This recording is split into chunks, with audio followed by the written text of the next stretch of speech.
Have you ever wanted to be a psychic? Have you ever wanted to read your buddies' minds? Well, today we're play testing Codename Oracle.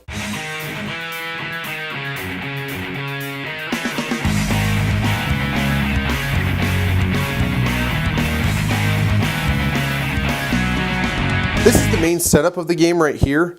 It is basically you're going to have 4 rows of 5 cards, and then you're going to have 1 row over here that should be separate from all the others because this is your code. Let's go ahead and check out what a game close-up on from one side is. Okay, so the first thing you're going to do is you're going to pick up 5 cards out of your deck, and you're going to choose from one of a bunch of different symbols. We have what I like to call the squiggly line. It's called the wave. You have the wave, the square, the plus sign, the star, and the circle. And these 5 different symbols are the entire game.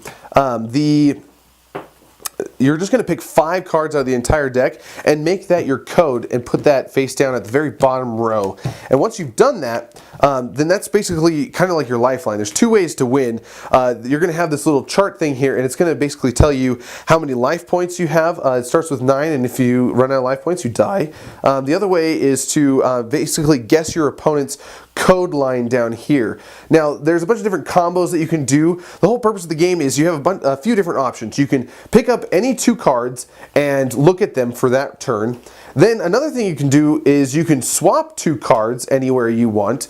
And the last thing you can do is you can take a card from your hand and then basically replace it without looking at the bottom card for a card from your hand, and then you draw back up to 5 cards in your hand. That's essentially it. Those are all of your options on your turn. The last thing you can do is you can guess somebody's row here and try to, if you do guess, however, the problem is you're risking dying because like I said before, you have a little life track down the side here, and for each card that you guess incorrectly, you're going to lose 2 life points. The plus side, however, is that if you do guess correctly one of the cards, he flips it over for you to see, but he will turn it face down. So there's a lot of memory going on. You have to remember what the guy's code is across the bottom. You have to remember what your code is, and most importantly, what are those 20 cards right there, because the 20 cards up here are going to define how you win the game. Now, the reason why is because if you can get 3 of a kind, well, that was really close. Let's see, do I have any stars over here? Stars.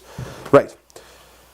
So if you have 3 of a kind in vertically like this, what you're going to do is called a strike. And a strike is able to attack the other guy's row.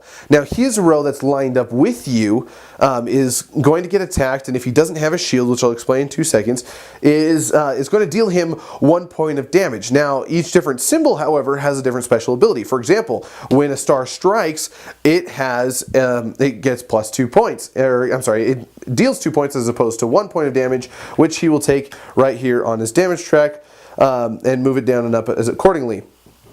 The other way you can do it is if you had 3 of a kind sideways, okay?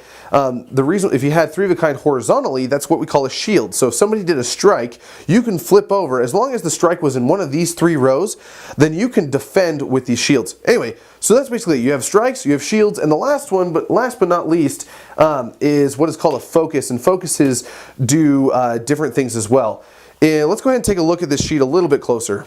The last thing I want to show you is that each player is going to get one, either the KGB or the CIA. This is the CIA board, but it's exactly the same in terms of the text and the symbols. So what you do is that if you do a strike, then it's got, with the circle, it's got a special ability. If you've got a focus with it, then circle focus or focus shield or a circle shield. Anyway, you have those 3 different options: strike, focus, and shield, and you also have the 5 different symbols, and each one of those things has a different special ability.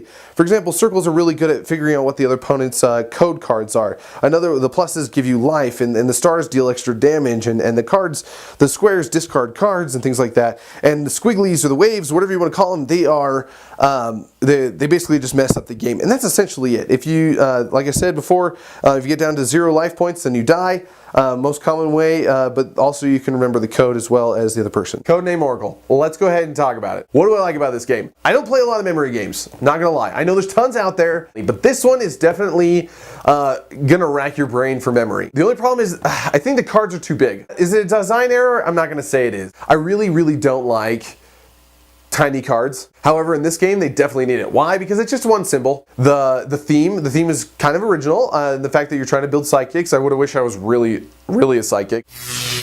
It's easy to pick up. You can explain it in a few minutes. There's really only two ways to win. You either guess their code or you destroy their life points. It's pretty simple. I like that. I think that's great. I think it's an easy two-player game, as a filler game, as you're waiting for people to show up. However, it does take a little bit of time. I think my last game was like 30 minutes, okay? And that's because both of us knew how to play. So it really isn't that bad. Can it be better?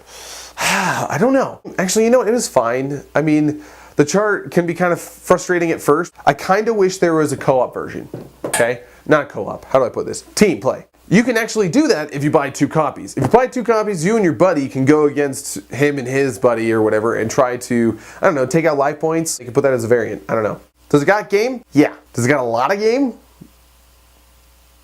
Not really. But it's really not that bad. But do people get excited about it? The theme, yeah, people get excited about that, and I think that's great. I think it's a great idea, and I think I've already harped on this enough, but the design lesson to be learned, folks, make sure your components fit the table as well. We tried it on a round table, we tried it on a square table. Go ahead and make smaller cards, and it'll actually be cheaper on production for you. It should be cheaper for everybody, and everyone will still enjoy the game.